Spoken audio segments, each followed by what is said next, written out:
Analisis framing adalah analisis yang dipakai untuk melihat bagaimana media mengkonstruksi realitas. Analisis ini juga digunakan untuk melihat bagaimana peristiwa dipahami dan dibingkai oleh media. Framing berasal dari kata frame, yang berarti bingkai, dan framing itu sendiri berarti membingkai. Media merupakan institusi yang tidak netral 100%. Ketika media menunjukkan suatu realitas atau peristiwa, maka mereka akan menunjukkannya setelah mereka memframing. Jadi, konsep dari framing itu sendiri adalah bagaimana media mengembangkan konstruksi atas suatu realitas. Media yang satu dan lainnya tentu memiliki sudut pandang yang tidak sama. Mereka memframingkan suatu realitas atau peristiwa secara berbeda-beda, berdasarkan kepentingan mereka masing-masing. Ada dua aspek dalam proses framing, yaitu apa saja yang akan ditonjolkan dan apa saja yang akan dihilangkan. Di sini, media akan memilih isu-isu mana saja yang akan ditonjolkan atau ditampilkan, serta apa saja yang akan dihilangkan ataupun tidak ditampilkan kepada khalayak. Contoh dari framing adalah seperti yang kita ketahui kemarin. Saat demo berlangsung, media tidak sepenuhnya memberitakan apa yang terjadi dalam peristiwa itu. Hanya hal-hal baik yang disajikan kepada publik. Terlepas dari kode etik jurnalistik, dengan hanya menonjolkan hal-hal positif dari demo kemarin, tujuannya juga adalah supaya yang melihat berita itu tidak terus terpancing amarahnya. Media memframingkan peristiwa itu dengan menonjolkan hal-hal positif dan menghilangkan hal-hal berbau anarkis. Framing dibagi menjadi beberapa model. Salah satunya adalah model William Agamson. Gimson menyebutkan bahwa frame dipandang sebagai cara bercerita, atau gugusan ide yang disusun sedemikian rupa, kemudian menghadirkan konstruksi makna dari peristiwa yang berkaitan dengan wacana. Gimson melihat wacana media, khususnya berita, terdiri dari sejumlah kemasan. Kemasan tersebut adalah rangkaian ide-ide yang menunjukkan isu apa saja yang dibicarakan dan peristiwa mana yang relevan, sehingga kemasan ini semacam sebuah skema atau struktur pemahaman yang digunakan oleh individu untuk mengkonstruksi pesan-pesan yang disampaikan serta memaknai pesan-pesan yang ia terima. Ada dua perangkat sehingga ide ini dapat dituangkan dalam suatu teks pemberitaan. Perangkat yang pertama adalah framing device atau perangkat framing, yang berkaitan langsung dengan ide sentral atau bingkai dalam teks berita. Perangkat framing ini terdiri dari pemakaian kata, kalimat, grafik, gambar, dan juga metafora tertentu. Elemen tersebut digunakan untuk memperkuat gagasan atau ide sentral yang ditentukan oleh media. Perangkat yang kedua adalah reasoning device atau perangkat penalaran.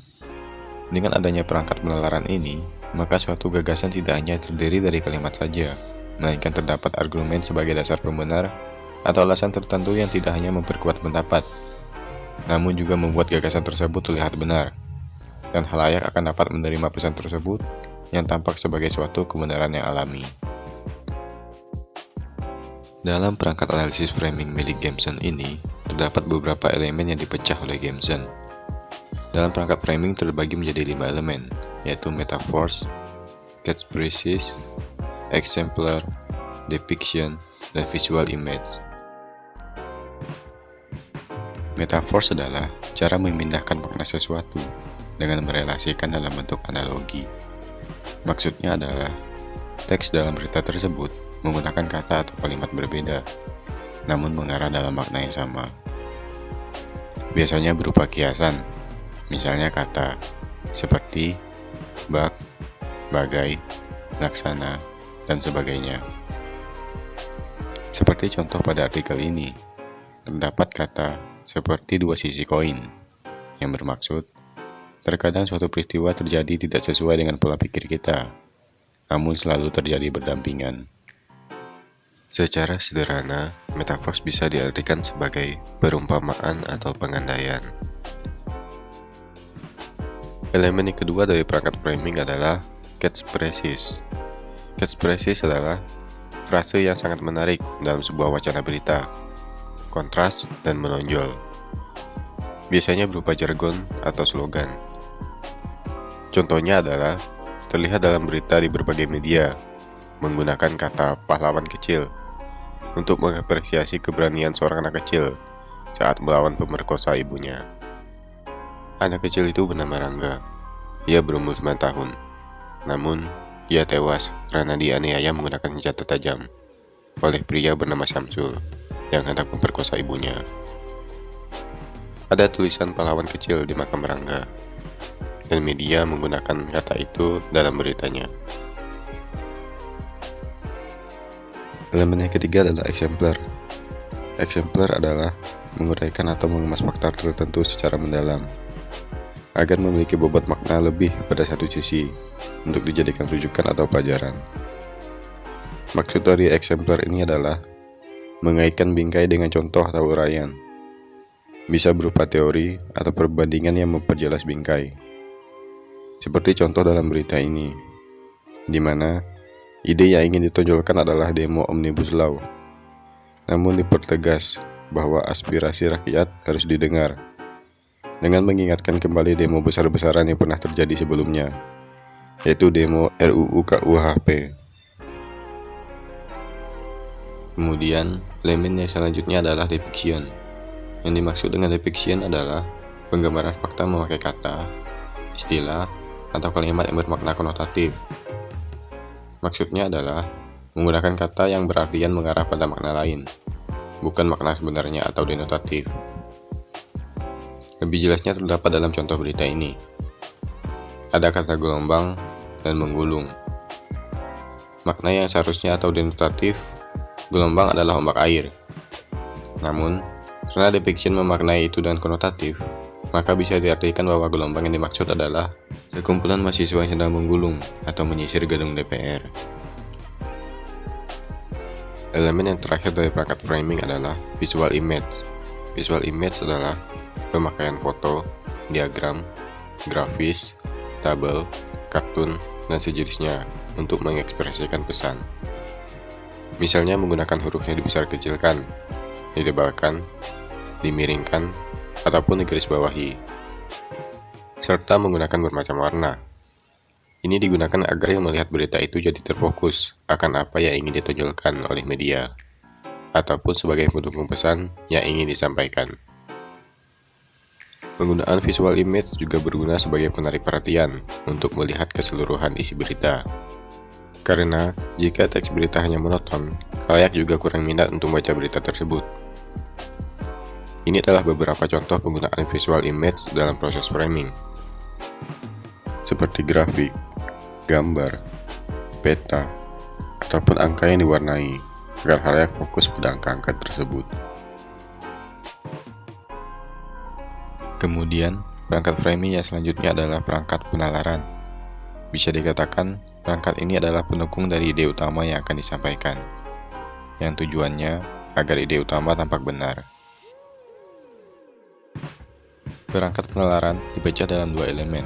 Yang pertama adalah roots. Roots merupakan analisis kausal dengan mengedepankan hubungan yang melibatkan suatu objek atau lebih, yang dianggap sebagai penyebab terjadinya hal lain. Secara sederhana, roots ini bisa diartikan sebagai sebab akibat. Jika ide utama adalah akibat, maka roots adalah sebab dari ide utama itu. Hal ini digunakan agar khalayak lebih percaya kebenaran dari apa yang diberitakan. Contohnya seperti pada berita ini, di mana di situ dikatakan bahwa kebakaran di Kota Malang menurun, dan hal ini dikarenakan oleh pandemi COVID-19. Pandemi menjadi penyebab menurunnya kebakaran di Kota Malang pada tahun 2020. Maksudnya adalah, isu utama yang ingin disampaikan pada berita ini yaitu jumlah kasus kebakaran di Kota Malang. Namun, bagaimana caranya agar khalayak percaya pada isu tersebut? Maka dari itu, media menambahkan isu pendukung berupa konsep sebab akibat, dengan menambahkan informasi bahwa penyebab menurunnya jumlah kebakaran di Kota Malang adalah COVID-19. Elemen yang kedua adalah appeal to principle. Maksudnya yaitu upaya memberikan alasan pembenaran dengan memakai logika dan prinsip moral untuk mengklaim sebuah kebenaran saat membangun wacana. Appeal to principle biasanya berupa pepatah, cerita rakyat, mitos, doktrin, ajaran, dan sejenisnya. Seperti contoh dalam berita ini, di mana seorang petugas bandara tewas dan diduga didorong oleh kuntilanak. Yang kemungkinan besar kejadian itu terjadi disebabkan adanya tali nilon yang membentang. Namun, argumen itu seolah dibantah dengan ditambahnya klaim bahwa beredar foto dan video yang menampakkan sesosok kuntilanak di lantai 2 bandara itu. Contoh lainnya seperti berita mengenai Area 51. Area 51 merupakan tempat yang digunakan untuk fasilitas tes dan pelatihan terbuka bagi Angkatan Udara Amerika Serikat. Namun, kenapa area itu dilarang untuk dimasuki oleh orang asing? Banyak konspirasi mengenai area tersebut. Salah satunya adalah bahwa area itu dijadikan sebagai tempat untuk meneliti makhluk luar angkasa atau yang sering kita sebut alien. Benarkah demikian? Dalam pemberitaan seperti ini, media harus pintar dalam memframingkan isu-isu tersebut agar membentuk argumen apakah benar area 51 itu merupakan area pelatihan ataupun sebaliknya, bahwa area 51 merupakan tempat untuk meneliti alien. Demikian penjelasan mengenai analisis framing, khususnya model dari William Agamson. Kesimpulannya adalah, analisis framing merupakan bagaimana cara media mengkonstruksi kembali isu-isu dari sebuah peristiwa, dengan memilih mana saja isu yang akan ditonjolkan atau mana saja yang akan dihilangkan dari peristiwa tersebut.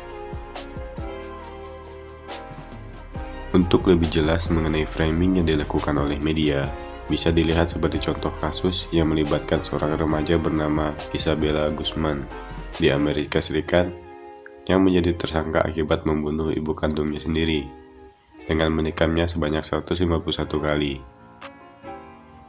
Framing diartikan sebagaimana media menghinakan isu tertentu dan menonjolkan isu lainnya dalam satu peristiwa. Media menjadi sumber informasi bagi masyarakat.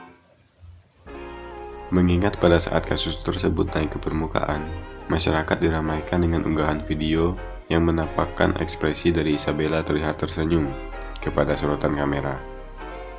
Ini tentunya membuat media mengganti topik berita, yaitu menonjolkan isu ekspresi Isabella saat disoroti kamera dan sedikit mengurangi, bahkan menghilangkan isu dari faktor-faktor penyebab kenapa Isabella membunuh ibu kandungnya sendiri. Selain melihat isu mana saja yang ingin ditonjolkan, media juga memiliki tujuan lain, yaitu untuk mendapatkan rating yang lebih tinggi.